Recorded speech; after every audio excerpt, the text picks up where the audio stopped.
Bon, allez, on va commencer aussi vite que possible et je vais essayer d'aller assez vite parce que cette fois-là, j'ai fait des conférences un peu similaires à celle-là plusieurs fois et cette fois j'ai un TP et c'est la partie la plus marrante. Alors je vais essayer de passer assez vite pour qu'on puisse passer au TP.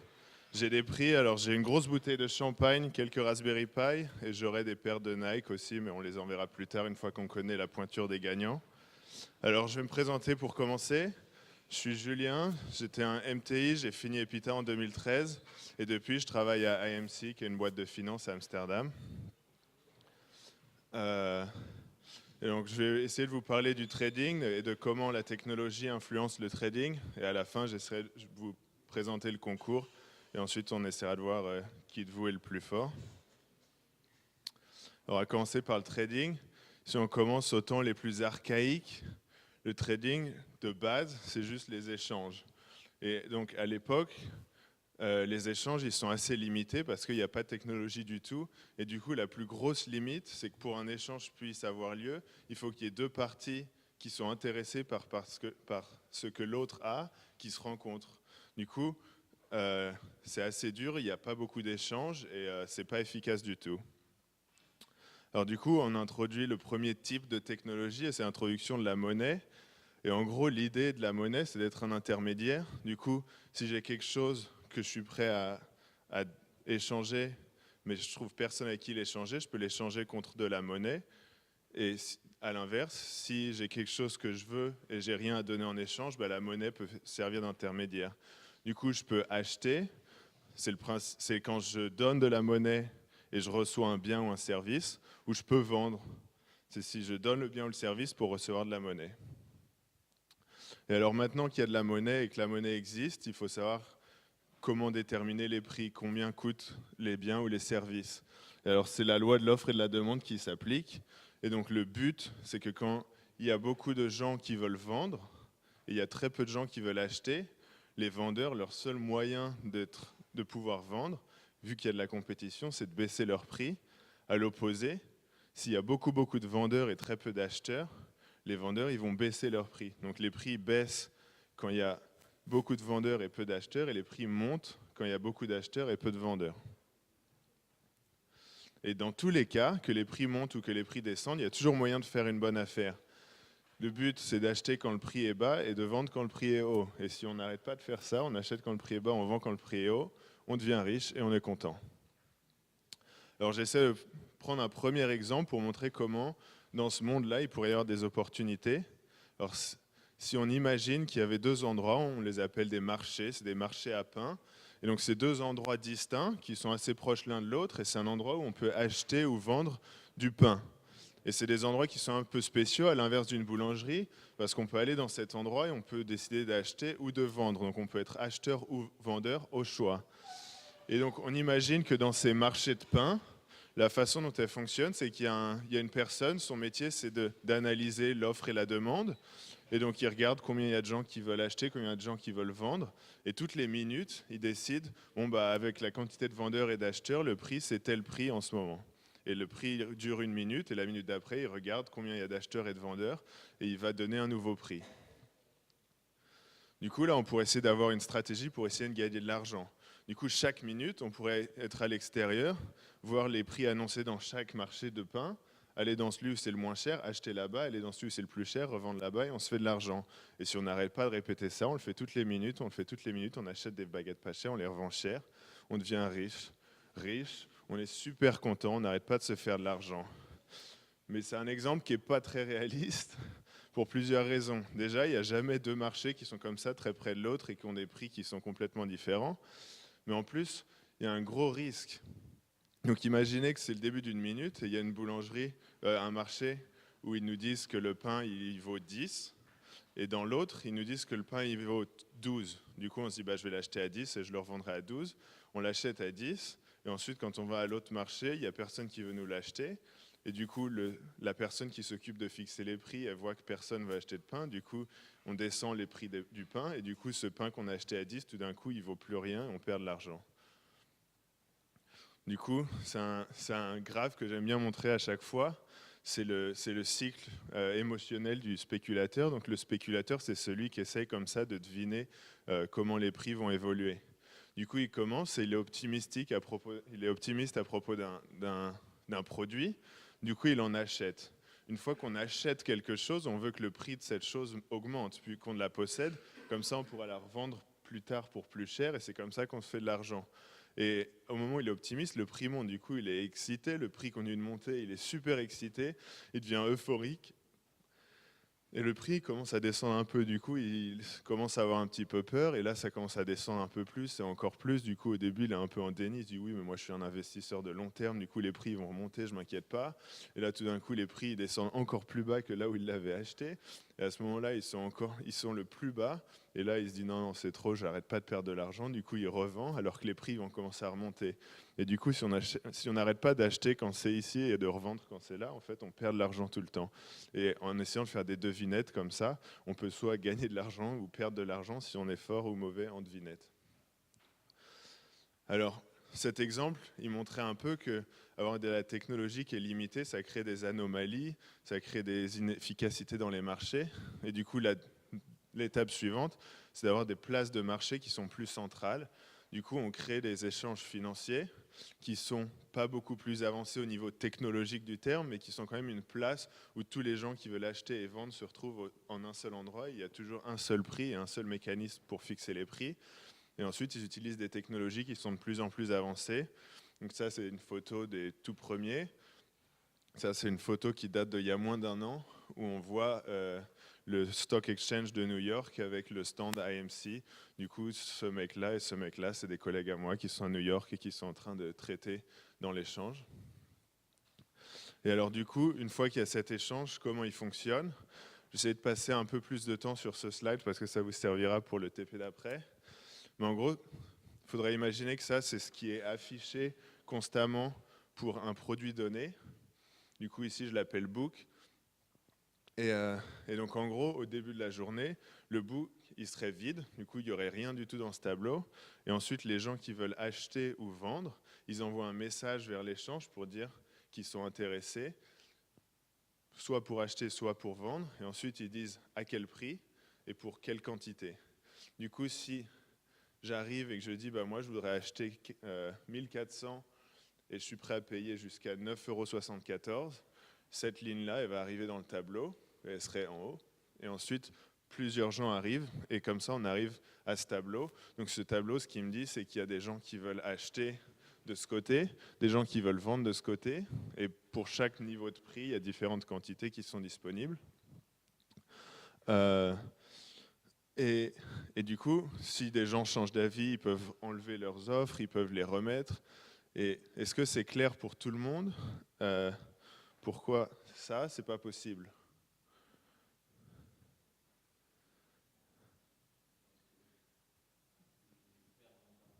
Comment? En gros, ce tableau, ce qu'il dit, c'est qu'il y a 500 personnes qui sont prêtes à acheter pour 10 € et 1 centime, et il y en a 600 qui sont prêtes à vendre pour 9,99 €. Du coup, si ça arrive, les gens ils vont échanger. Et du coup, ils ne restent pas comme ça prêts à attendre des gens. En fait, ils vont échanger. Du coup, il y a toujours de ce côté-là des prix qui sont plus bas que les prix de ce côté-là, et ils sont toujours avec les prix les plus compétitifs en haut. Du coup, dès qu'il y a quelqu'un qui est prêt à trader, à échanger, il va toujours accéder aux gens qui sont les plus hauts, les plus compétitifs. Je ne sais pas si c'est clair, je vérifie que j'avais rien de plus à vous dire. Ouais. Alors du coup, j'ai fait plusieurs exemples pour essayer de voir la dynamique un peu de ce truc-là. Donc on comprend que ce tableau peut changer sans que les gens échangent, juste si les gens arrivent avec une nouvelle intention de vendre ou une nouvelle intention d'acheter ou veulent changer leur quantité ou changer leur prix. Donc à chaque fois, j'ai 6 exemples, je crois. En haut, j'ai remis le tableau qu'on venait de regarder et on va essayer de comprendre ce qui se passe si nous, on envoie un nouvel ordre pour dire qu'on veut vendre ou qu'on veut acheter. Du coup, le premier exemple ici, on a ce tableau en haut et on dit qu'on veut vendre une quantité de vin à un prix de 9,90 €. Qu'est-ce que vous attendez qui change dans le tableau? Une idée?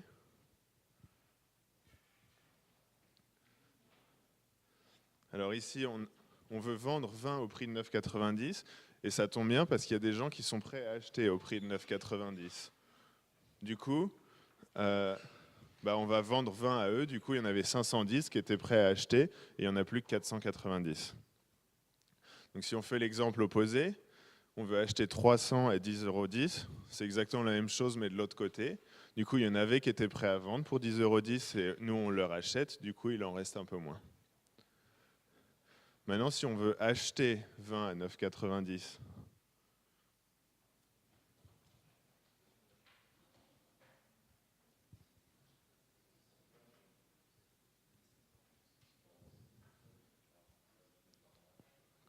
ouais.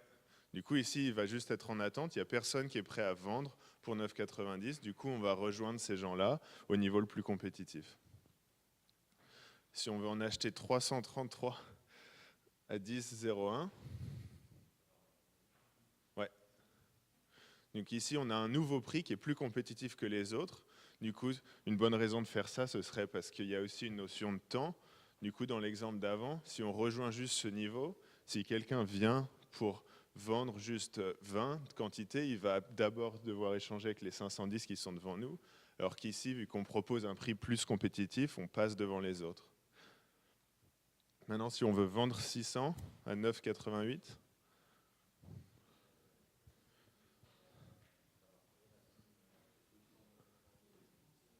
ouais.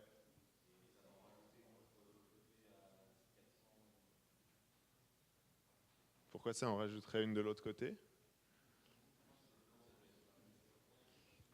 Donc en gros, il y a une règle des échanges, c'est que la première personne à être sur le livre, c'est elle qui détermine les prix. Du coup, quand je dis je veux vendre à 9,88, je dis je veux vendre à 9,88 ou plus. Je suis content si je me fais plus d'argent que ce que je demande. Du coup, je vais d'abord traiter avec les 510 à 9,90 et après, il me reste 90 de plus à traiter que je traite avec le niveau d'en dessous. Du coup, un autre exemple.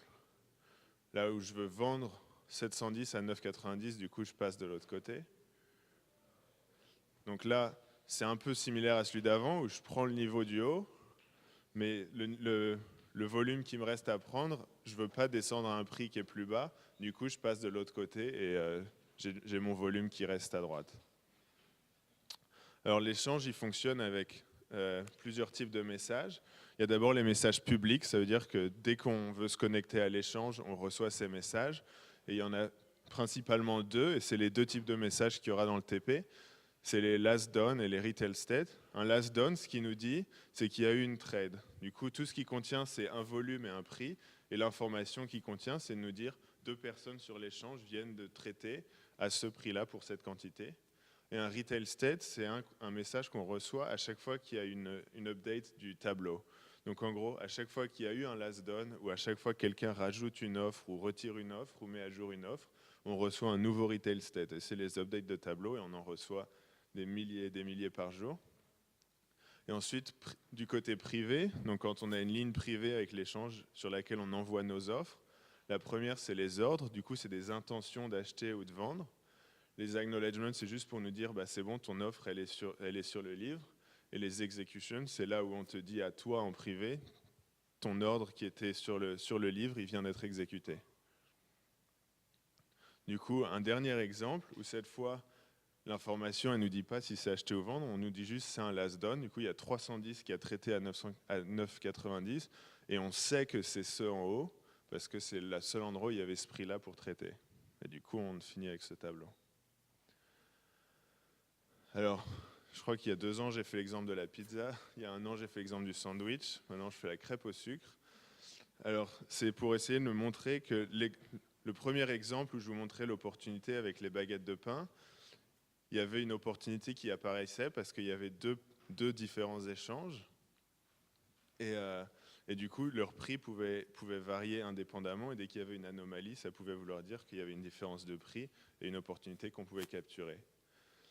Maintenant qu'il n'y a plus qu'un échange, ce genre d'opportunité n'existe plus, mais il y a différents produits sur le même échange qui sont reliés et leur relation crée un type d'opportunité qui est similaire.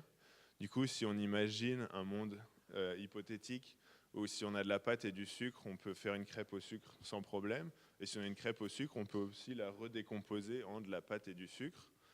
Et ces 3 produits sont 3 books différents sur un même échange et on peut les vendre et les acheter comme ça. Quand les prix sont comme ils sont sur ce slide, il n'y a pas vraiment d'opportunité. Tout ce qu'on peut dire, c'est que si j'avais une crêpe et que je voulais la vendre, j'aurais 2 possibilités pour la vendre. Soit je la vends pour 5,55, soit je la décompose en sucre et pâte, et ensuite je la vends pour la somme de 1,95 et 3,45. Et de la même manière, si j'avais du sucre et de la pâte à acheter. Maintenant, si les prix changent un petit peu, donc le prix de la crêpe a monté alors que le prix des ingrédients ont descendu, ça peut créer des opportunités. Donc là, ce que je dessine sur ce tableau, c'est la crêpe recomposée. Donc si je voulais vendre du sucre et vendre de la pâte, je pourrais la vendre pour un total de 5,30. Et si je voulais acheter du sucre et acheter de la pâte, ça me coûterait un total de 5,50. Et il y a des gens qui sont prêts à acheter des crêpes pour 5,80.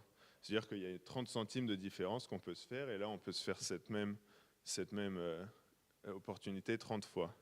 Et du coup, c'est un exemple qui est assez banal, assez stupide, mais il faut vraiment comprendre que tous les produits sur les échanges sont tous reliés, que ce soit un index avec tous ses constituants, ou un index avec les futurs qui sont basés sur cet index, ou les stocks options qui sont basés sur cet index, etc. etc. Tous les produits sont reliés. Et donc en étudiant ces relations, en les utilisant, on peut trouver des anomalies et comme ça, trouver les opportunités. Alors, AMC, qu'est-ce que c'est comme type de compagnie dans ce monde ? Il y a 3 propriétés majeures. La première, c'est que c'est une boîte propriétaire. Ouais.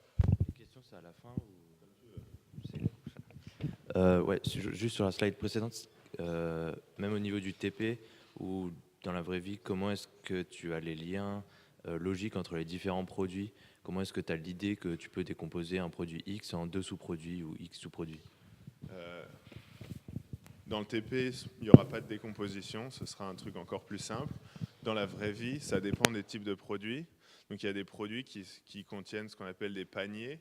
Donc un index, par exemple, le 440 en France, c'est un produit, c'est un index qui est créé par une boîte qui décide d'assigner un poids aux 40 compagnies les plus importantes en France.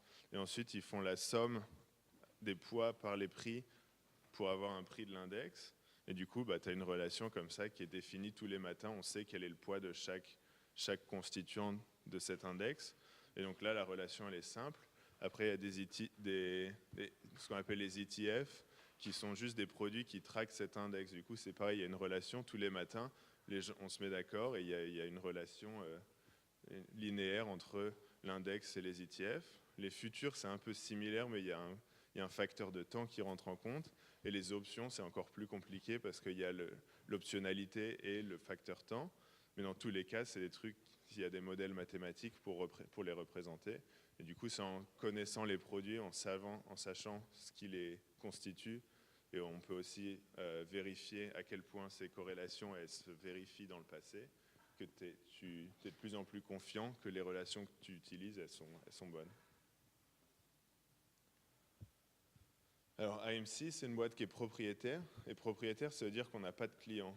Du coup, ce n'est pas une boîte d'investissement où il y a des gens qui ont beaucoup d'argent et qui nous demandent de le placer de manière intelligente et d'attendre que les prix bougent de la bonne manière. Donc on n'a pas d'investisseurs, on n'a pas de clients, donc on n'a personne à qui donner des comptes autres que nous-mêmes. On a juste l'argent de la boîte et on l'utilise pour échanger toute la journée. On fait de la haute fréquence, c'est-à-dire qu'on utilise le meilleur de la technologie qu'on peut pour essayer d'aller le plus vite possible. Donc en gros, le genre d'anomalie que j'ai décrit 2 fois maintenant, ça arrive aussi sur les échanges. Et en général, c'est des anomalies pour juste quelques centimes. Et donc d'une manière, c'est un service que les boîtes comme AMC rendent au marché parce qu'on veut les corriger, ces anomalies. Quand les prix sont différents sur 2 échanges pour un même produit, c'est injuste et du coup, c'est un service que AMC rend et la différence qu'on se fait payer. Mais il faut comprendre que c'est une stratégie qui est tellement simple qu'il y a plein de boîtes qui essaient de faire la même chose. Et du coup, c'est la plus rapide qui réussit à avoir ces opportunités.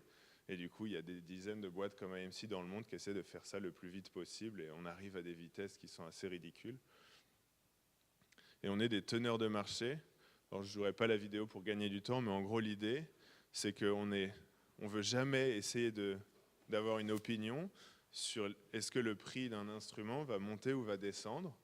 Tout ce qu'on veut, c'est utiliser les relations qu'on connaît sur les produits pour essayer de déterminer quel serait un prix juste maintenant. Et si pour un instrument, on se dit qu'un prix juste, ce serait 10, on est aussi content de le vendre pour 11 ou de l'acheter pour 9. Du coup, on est toujours des deux côtés du livre. Et du coup, on espère que si on choisit notre prix juste correctement, les gens seront aussi contents de traiter avec nous des deux côtés. Et donc, si au fil de la journée, on n'arrête pas d'acheter pour 9 et de vendre pour 11, à la fin de la journée, on a fait de l'argent. Et du coup, on essaie juste d'utiliser les meilleures technologies et les meilleurs modèles possibles pour que le prix qu'on a, il soit le meilleur possible. Et encore une fois, on a plein de compétitions. Et du coup, le plus confiant on est dans ce prix-là, le plus on peut réduire l'écart entre les deux. Du coup, si je suis vraiment sûr que c'est 10, je pourrais dire que je suis aussi content de l'acheter pour 9,90 ou de le vendre pour 10,10. Mais après, il y aura un compétiteur à moi qui sera confiant dans son prix, qui va essayer de venir encore moins. Et du coup, la quantité d'argent qu'on se fait par opportunité, elle se réduit à chaque fois et la compétition augmente. Et du coup, nous, pour continuer de gagner de l'argent, il faut qu'on s'améliore toujours et qu'on se diversifie de plus en plus. Et les marchés en bénéficient aussi grâce à ces prix qui sont de mieux en mieux. Et il y a par exemple une mesure qu'on appelle spread, qui est la différence entre le meilleur prix d'achat et le meilleur prix de vente. Et cette mesure, certains l'appellent aussi le coût d'investissement. Et en gros, c'est l'idée d'imaginer un investisseur, donc quelqu'un qui ne fait pas comme nous de la haute fréquence, mais qui investit sur le long terme. Du coup, lui, il étudie un peu les boîtes et il décide qu'une boîte marche bien et que le prix va monter. S'il décide d'acheter et il regrette immédiatement ce qu'il vient de faire et il veut le revendre tout de suite, il paye ce spread. Du coup, c'est son coût d'investissement. Ça veut dire que s'il achète quelque chose, il veut que les prix montent par au moins ce spread avant qu'il ait fait de l'argent. Et du coup, un des effets qu'AMC a sur les marchés, c'est la réduction de ce spread. Alors, comme j'ai un peu abordé déjà, les effets de la technologie, vu que je travaille à AMC, je suis là pour vous dire qu'ils sont tous positifs. Tout est plus rapide. Du coup, il y a beaucoup plus de choses qui peuvent se passer dans une même journée. Et dès qu'il y a une anomalie, elle est résolue plus rapidement. Dès que les prix changent quelque part dans le monde, ils sont mis à jour partout ailleurs dans le monde beaucoup plus rapidement. Du coup, c'est beaucoup plus efficace. Tous les échanges sont connectés. Et vu que tout est automatique, si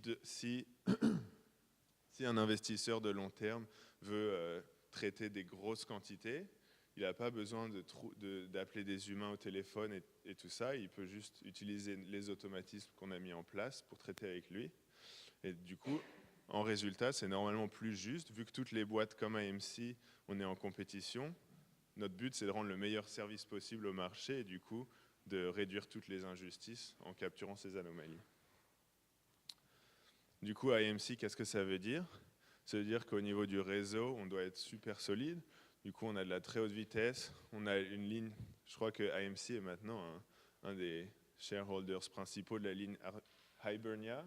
C'est une ligne qu'ils sont en train de poser entre Londres et New York, je crois, où il y a un bateau, je crois, en ce moment, qui est en train de traverser l'Atlantique et il déroule un gros câble derrière lui qui va aller au fond de l'océan.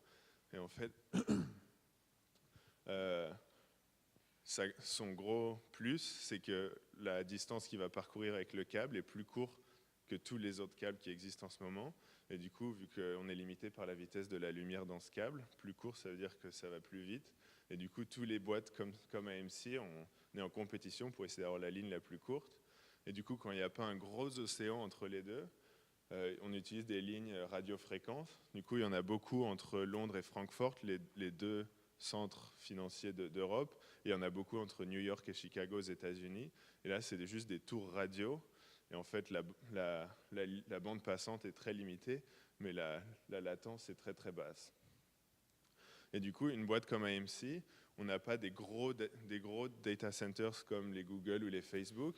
On a plein de petites salles dans plein de data centers partout dans le monde, parce que pour chaque échange auquel on se connecte, on veut un câble qui est très court qui se connecte à cet échange.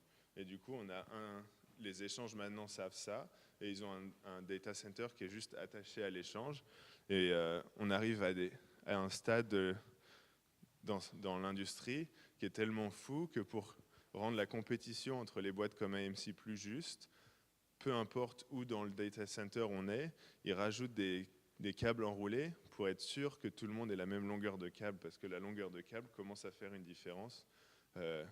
En gros, nous, nos temps de réponse, ils se mesurent en nanosecondes maintenant, et en une nanoseconde, la lumière, elle va à cette distance. Du coup, s'il y a 10 mètres de câble de différence, ça fait vraiment une différence sur notre performance. Alors, au niveau du développement, on utilise principalement 3 technologies qui sont de la plus lente à la plus rapide. Donc en gros, quand on a des algorithmes qui sont un peu plus avancés, quand on a une architecture qui doit être plus évoluée, on utilise beaucoup de Java et AMC, du coup pour tout ce qui est risk management, pour tout ce qui est mapping de tous les produits entre eux, donc identifier le même produit dans chaque échange alors qu'ils ont des identifiants différents, pour tout ce qui est manager notre risque, pour tout ce qui est stratégique et qui n'est pas trop sensitive à la vitesse, on utilise Java. Ensuite, historiquement, C++, c'était le langage pour tout ce qui est plus rapide. Du coup, du code beaucoup plus simple et beaucoup plus performant. Et maintenant, on utilise des cartes FPGA un peu partout pour la partie qui est vraiment la plus sensible à la vitesse. Mais du coup, dans les FPGA, il y a très peu de logique. C'est juste pour être rapide, pour dès qu'on sait qu'on veut réagir, le faire en quelques nanosecondes.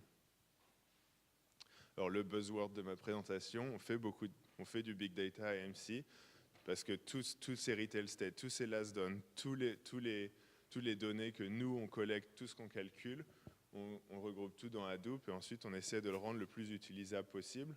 Et en tant que dev, notre rôle, c'est pas tellement de trouver l'utilisation, mais c'est de s'arranger pour que tous les outils soient en place pour que dès qu'un trader ait une idée, il puisse vérifier et jouer avec nos données. Et depuis très longtemps, on utilise des techniques de base de stats ou d'extraction de features ou de réduction de dimensions pour essayer d'améliorer la façon dont on trade et essayer de s'inspirer du passé pour mieux paramétriser nos stratégies. Et plus récemment, on essaie de s'intéresser à du machine learning un peu plus avancé, mais c'est assez nouveau à AMC. Alors, ça termine déjà tout ce que je voulais vous dire sur le trading, la technologie à AMC. Du coup, il n'y a pas longtemps, un des traders a organisé à AMC une journée où on a invité des étudiants à venir dans nos bureaux et ils ont passé, je crois que c'était 2h30, à essayer de résoudre ce concours. Je vous ai amélioré le code que je vous donne un peu et je vais essayer de vous aider un peu plus. Et le but, c'est de créer votre propre stratégie et vous pouvez la simuler autant que vous voulez. Alors le principe, c'est que c'est une simulation de trading. Du coup, vous aurez les données de trading pour une journée, pour 2 books, ISX et DAX. Donc ISX, c'est Eurostoxx, c'est l'index d'Europe. Je crois que c'est les 60 ou... Ouais, je ne sais plus combien. Les plus importantes compagnies en Europe. Et DAX, c'est celui qui est spécifique à l'Allemagne. Et ces 2 indices qui sont très importants en Europe, c'est les 2 les plus importants. Il y a une info qui pourrait vous aider pour votre stratégie, mais que je pourrais essayer de la réexpliquer plus tard si les gens en arrivent là. Mais il y a souvent ce qu'on appelle des leads et des returns. Et en gros, ça veut dire qu'un signal dans un book est un bon indice qu'il va se passer quelque chose dans l'autre. Et vous pouvez présumer que Eurostoxx est souvent le lead pour DAX. Du coup, quand il se passe quelque chose dans Eurostoxx, c'est qu'il y a des chances qu'il va se passer quelque chose dans DAX, quelque chose de similaire. Et donc, vous recevrez 2 types de messages, les retail state et les last done, comme je vous expliquais. Du coup, à tout moment, vous pouvez savoir quel est l'état du marché dans les deux index et vous pouvez calculer tout ce que vous voulez. Du coup, si vous décidez que quand il y a 2 prix dans un retail state, le prix de l'index, c'est le milieu entre les deux. C'est ce que fait l'exemple ici que vous aurez quand vous ouvrirez les fichiers. Mais en gros, ici, il reçoit un retail state pour Eurostoxx. Et il dit juste la moyenne entre le prix de vente et le prix d'achat, c'est mon prix de milieu. Du coup, c'est un exercice qui est assez réaliste parce que c'est des vraies données, mais ce n'est pas complètement réaliste parce qu'il y a un gros problème qu'on enlève complètement, c'est que la façon dont vous pouvez trader dans votre simulation, c'est pas en envoyant des ordres, en attendant que quelqu'un veuille échanger avec vous, ou c'est pas en essayant d'être le plus rapide à capturer. Ici, on présume qu'à chaque fois qu'il y a une trade dans DAX, vous pouvez décider de participer à cette trade. Du coup, c'est pas du tout comme ça que ça se passe dans la vraie vie, mais ça simplifie beaucoup l'exercice. Du coup, vous devrez implémenter 4 méthodes. Une qui est pour quand il y a un nouveau retail state pour Eurostox, un pour retail state dans DAX, un pour quand il y a un last done dans Eurostox. Ces 3-là, vous ne pouvez rien retourner depuis les méthodes, elles sont juste pour vous, pour essayer de calculer ce que vous voulez en intérieur. La dernière méthode, dans celle-là, vous pouvez retourner un volume. S'il est positif, ça veut dire que vous voulez acheter, et s'il est négatif, ça veut dire que vous voulez vendre. Et donc pour chaque trade, si par exemple, vous recevez une trade qui dit il y a quelqu'un où il y a 2 personnes qui ont échangé une quantité de 15 à un prix de 25 pour DAX, vous pouvez choisir, ah ouais, bah moi les 15 là, je voudrais bien être celui qui les a achetés. Et du coup, en retournant le bon volume, vous pouvez choisir de participer à la trade. Il y a quelques règles. Donc, il y aura une classe. La classe représente la stratégie. Elle peut contenir un peu tout ce que vous voulez. Tout ce qu'il y a, c'est qu'il faut qu'elle implémente ces 4 méthodes et essayer d'être profitable. Il y a aussi 2 limites. Il y a une limite de risque. Donc, en gros, si j'achète beaucoup, ma position augmente. Du coup, à chaque fois que j'en achète 10, ma position augmente de 10. Et si je n'arrête pas de faire ça, je peux avoir une position de 50, de 100. Et si j'ai acheté beaucoup, ça veut dire que je suis très sensible au changement de prix. Dès que le prix monte un petit peu, je gagne beaucoup d'argent. Et dès qu'il descend un petit peu, je perds beaucoup d'argent. À l'inverse, si j'ai vendu beaucoup, dès que les prix montent, je perds beaucoup. Et dès que les prix descendent, je gagne beaucoup. Du coup, en général, ce qu'on utilise, c'est une limite de risque. Du coup, c'est à quel point j'accepte d'avoir ce risque que dès que les prix bougent un petit peu, l'argent que j'ai bouge beaucoup. Et du coup, votre classe devra accepter un nombre en entrée qui est la limite de risque. Et si votre position dépasse ça, vous êtes disqualifié. La deuxième limite, c'est que vous ne pouvez pas participer pour plus que le volume qu'a tradé. Du coup, si vous recevez une trade qui est de quantité 15, vous ne pouvez pas traiter plus que 15. Alors je vous laisserai un peu de temps, on verra combien de temps on veut passer sur l'exercice. Mais en gros, vous aurez une journée de données sur laquelle vous pouvez tester votre stratégie, continuer de tourner. Le code, normalement, il vous affiche à la fin votre profit. Est-ce que vous avez respecté les limites? Et il vous génère 2 graphes, un graphe de votre profit. Du coup, vous pouvez essayer de comprendre si vous gagnez beaucoup d'argent au début et après plus rien, ou si vous perdez tout dès le début et plus rien. Et un graphe de votre position. Du coup, vous pouvez essayer de regarder si vous arrêtez pas d'acheter ou si vous n'arrêtez pas de passer d'un côté à l'autre ou des choses comme ça. Et par contre, quand moi je testerai vos stratégies, je les testerai avec une autre journée de données que vous n'avez pas accès. Comme ça, vous ne pouvez pas faire une stratégie qui est trop spécifique. Genre, vous ne pouvez pas juste mesurer qu'entre 9h et 10h, il faut acheter, qu'entre 11h et 13h, il faut vendre, parce que ça ne marchera pas avec un jour différent. Et ensuite, il y a des cadeaux. Du coup, le premier prix aura une grosse bouteille de champagne, un Raspberry Pi et des chaussures. Et après, des chaussures pour le deuxième et des Raspberry Pi pour les 5 suivants. Et avant qu'on y passe, je peux répondre à vos questions.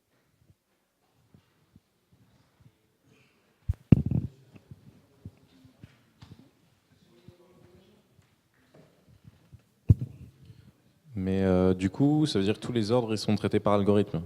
Comment? Tous les ordres sont traités par algorithme, du coup. Chez nous? Oui. Ouais. Mais du coup, ça veut dire que si quelqu'un, bon, c'est très théorique ce que je veux dire, mais si quelqu'un a accès à vos algorithmes et qu'il a suffisamment d'argent pour pouvoir influer sur le marché, il peut tout faire péter. Pourrait. C'est vrai que la condition est assez lourde, j'avoue, Ouais. mais c'est théoriquement possible. On avait cette discussion avec des collègues parce que le niveau de confidentialité dans la boîte est assez élevé, pas entre nous, mais vis-à-vis de l'extérieur. Et on se demandait si on mettait tout sur GitHub, est-ce qu'on pourrait avoir un compétiteur qui juste utilise notre code? Et au final, je pense pas que ce serait possible parce que le code sans les paramètres serait pas grand-chose. Et après, c'est du code qui est assez compliqué à à déployer, et à mettre en place. Et après, il faut aussi... en gros, il ne pèterait pas tout parce qu'il faudrait aussi qu'il investisse sur la performance, sur tout ça. Et donc, en général, le risque le plus gros, c'est si quelqu'un part de la boîte et ensuite va travailler chez quelqu'un d'autre. Après, plutôt que d'utiliser notre algorithme, là, le mec, c'est un mec qui a travaillé avec nous, du coup, il connaît un peu comment profiter de nos stratégies, alors que juste récupérer un algo et essayer de le faire tourner, c'est beaucoup plus difficile. Mais non, je disais plutôt dans un sens, ça va paraître un peu bizarre, mais de terrorisme. Parce que du coup, parce que mon père faisait du trading avant, et du coup, on a eu des longs débats là-dessus. Et que du coup, il y a eu des précédents où des boîtes noires où le marché a été bloqué à cause de boîtes noires qui ont fait n'importe quoi parce qu'il y a eu un truc qui n'était pas géré. Et que du coup, étant donné que maintenant, ça s'échange encore plus vite. Qu'est-ce que tu appelles une boîte noire? C'était les vieux trucs, les premières gestions d'ordre par algorithme. Okay. Mais c'était pas sur des marchés aussi rapides, hein, c'était des trucs beaucoup plus lents. Je crois que c'était les stock options d'ailleurs. Où en fait, il y a un moment, le marché a eu une fluctuation, genre une grosse anomalie, et que du coup, les algos, ils n'avaient pas prévu ça.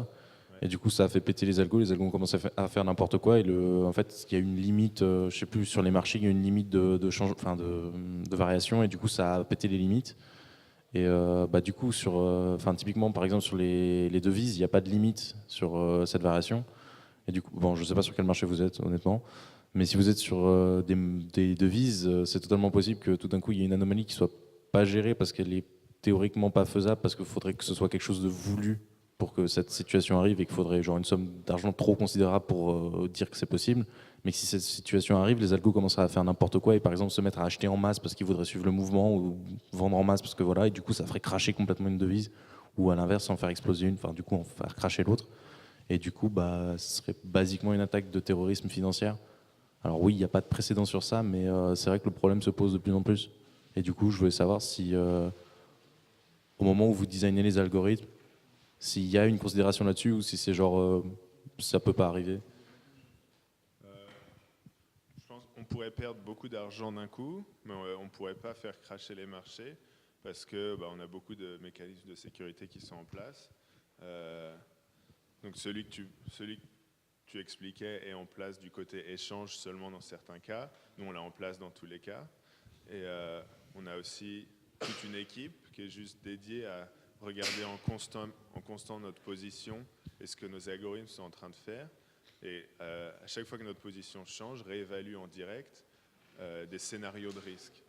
Du coup, c'est le rôle de cette team de lister des scénarios qui sont du plus probable au plus 3 tsunamis en même temps, et toute la Terre explose, et de voir quelles seraient les conséquences. Et à chaque fois qu'il y a une limite qui est dépassée, on arrête et on regarde pourquoi on en est arrivé là.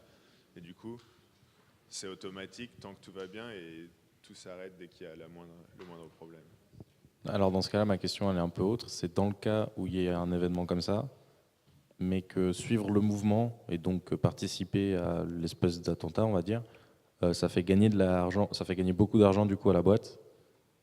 Est-ce que les gens ont pour ordre de coup suivre, ou ont pour ordre entre guillemets éthique d'arrêter? Ce que tu appelles suivre le mouvement, c'est vraiment pas ce que AMC fait, parce que c'est plus de la spéculation qu'autre chose. C'est en gros essayer de deviner, est-ce que ce qui est en train de se passer, c'est momentum, ou est-ce que ça va se renverser? Et c'est ce que nous, on veut vraiment pas faire, parce que c'est essayer de deviner le futur, alors que nous, ce qu'on essaie de faire, c'est savoir combien ça vaut maintenant. Du coup, si quelqu'un essayait de manipuler un prix en essayant de le vendre beaucoup pour que les prix se cassent la figure, nous, on va lui dire, tu es en train de vendre un truc et tu fais descendre les prix là-bas. Nous, on calcule, parce qu'on a toujours le reste des relations qu'on a, que le prix, ça vaut ça, et tu es en train de le vendre comme à ce prix-là. Du coup, on va vendre à ce mec-là, et du coup, on va pas suivre son mouvement, on va juste traiter avec lui, et on va se faire de l'argent sur son dos jusqu'à ce qu'il ait plus d'argent et que son truc va pas descendre, parce qu'il va essayer de rajouter de l'influence côté vendeur, et nous, on va juste se mettre du côté acheteur et être content de vendre à son prix qui est trop bas. D'accord. Bon, ouais. Moi, j'ai une question. Est-ce que la loi du pays dans lequel vous êtes basé impose des limites au niveau de tout ce qui est trading comme ça, genre des limites temporelles au nombre de transactions par seconde ou un truc comme ça? Euh, Pas la loi, mais les échanges en général. Il y a plusieurs limites qui font, donc ouais, des messages par seconde, carrément. Il y a aussi une limite qui est assez intéressante, c'est qu'ils appellent le ratio d'ordre pour trade. Du coup, un ordre, c'est quand tu exprimes juste une intention de vendre ou d'acheter, et une trade, c'est quand tu échanges. Et du coup, tu pourrais imaginer des stratégies où tu n'arrêtes pas d'envoyer un ordre et puis de l'enlever juste pour donner l'impression aux gens qu'il y a de la demande ou qu'il y a de l'offre, ou juste pour essayer de sonder le marché. Et du coup, si tu fais ça beaucoup et que tu échanges et que tu traites jamais, les échanges n'aiment pas ça parce que eux, ça leur coûte des ressources pour s'occuper de tes messages. Et eux, ils se font payer parce qu'ils ont une fee en plus à chaque fois que tu traites. Du coup, ils calculent ce ratio et s'il est trop élevé, eh ben, ils t'empêchent de traiter. Et après, il y a des régulations après au niveau plus international même. Ouais. Et c'est qui fixe ces régulations d'ailleurs? Je ne connais pas les noms, mais c'est des bureaux de régulation qui sont en dehors des échanges et en dehors de. D'accord, de mais nos boîtes. c'est commun à tous les pays ou c'est genre il y a un pays qui a des avantages par rapport à d'autres au niveau législation, tout ça? Les avantages entre pays, en général, c'est plus de la taxe, mais ce n'est pas des choses qui influencent AMC directement. Ça influence plus les boîtes elles-mêmes qui choisissent où mettre leur taxe, en gros. Mais après, il y a des différences entre les États-Unis et l'Europe. Mais après, en Europe, c'est un peu partout pareil. Après, il y a des pays qui essayent d'introduire des taxes financières. Du coup, c'est les pays qui disent que la finance, ça génère des sous à partir de rien. Et du coup, ils veulent récupérer un peu de ces sous-là. Et du coup, ils ajoutent une taxe par transaction. En général, dans ces pays, la finance se casse la gueule dans ce pays parce que tout le monde s'en va et va traiter ailleurs parce que c'est pas intéressant pour nous. Ok, merci bien. Plus de questions? Euh, Ouais, j'avais une question par rapport, tu disais la longueur des câbles influençait, etc. C'est pas la milliseconde, juste la durée, enfin l'échelle de temps. Et est-ce que si ça va trop vite, entre guillemets, il y a un moment où les acheteurs et les vendeurs vont plus se croiser, enfin, tu vois ce que je veux dire? Non, je vois pas ce que tu veux dire. Ouais. Bah, si par exemple je veux acheter et Ouais. que bah, finalement c'est, je sais pas, la nanoseconde l'échange, bah, finalement au bout d'un moment on va regarder à telle nanoseconde s'il y a des acheteurs et des vendeurs. Et ben, la nanoseconde d'après on ferme les portes et on reprend avec d'autres mecs, quoi. Donc En général, les types d'ordres que tu envoies, c'est des ordres qui ont une limite. Ouais. Et en général, si tu dis je veux acheter à ce prix-là, soit ton ordre il va sur le book et il voit qu'il y a quelqu'un qui est content d'être de l'autre côté de cet échange et le fait avec toi, soit il n'y a pas et tu attends sur ce book que quelqu'un arrive pour échanger avec toi. Et quand je parle de nanosecondes, c'est pas que les prix ils changent toutes les nanosecondes, c'est plus que quand il y a une opportunité qui arrive, il y a 10 compagnies comme AMC qui vont pour l'avoir et que celui qui est 10 nanosecondes en avance, c'est lui qui va l'avoir. d'accord, c'est vraiment le premier acheté, enfin premier arrivé, premier servi. Et du coup, ouais, on est d'accord que si par exemple je dis je vais acheter à 10 et toi tu arrives 10 secondes avant, enfin tout de suite à 9 et qu'il y aurait 10 secondes après un mec à 8, c'est toi qui va quand même remporter le truc parce que tu as été plus rapide. Quoi. Non, si toi tu donnes le plus, si tu es prêt à acheter pour le plus, Ouais. c'est toi qui remporte si quelqu'un veut vendre. Ok.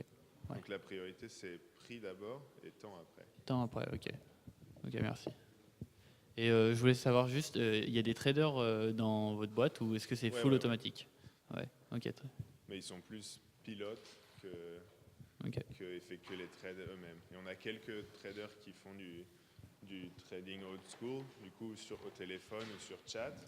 Et en général, c'est quand il y a des gros investisseurs qui veulent acheter en très très grande quantité, plutôt que de le mettre sur le marché et que tout le monde sache qu'il y a cette demande et que du coup les prix montent. Ils préfèrent demander à quelqu'un, à une boîte comme AMC, qui a une idée forte de quelle est la valeur actuelle, pour quel prix tu pourrais m'acheter tant de millions. Ok. Ils vont échanger avec nous directement. Et en général, c'est des trades qui sont beaucoup plus rares, mais qui sont beaucoup plus profitables parce que la taille est beaucoup plus grande. Et en général, le prix est meilleur aussi. Ok. Je te remercie. Est-ce qu'il y a d'autres questions? n'hésitez pas. Hein. Non? Passe au TP. Comment tu veux le partager? Le dernier lien que je vous ai envoyé, c'est... Ouais, je pense.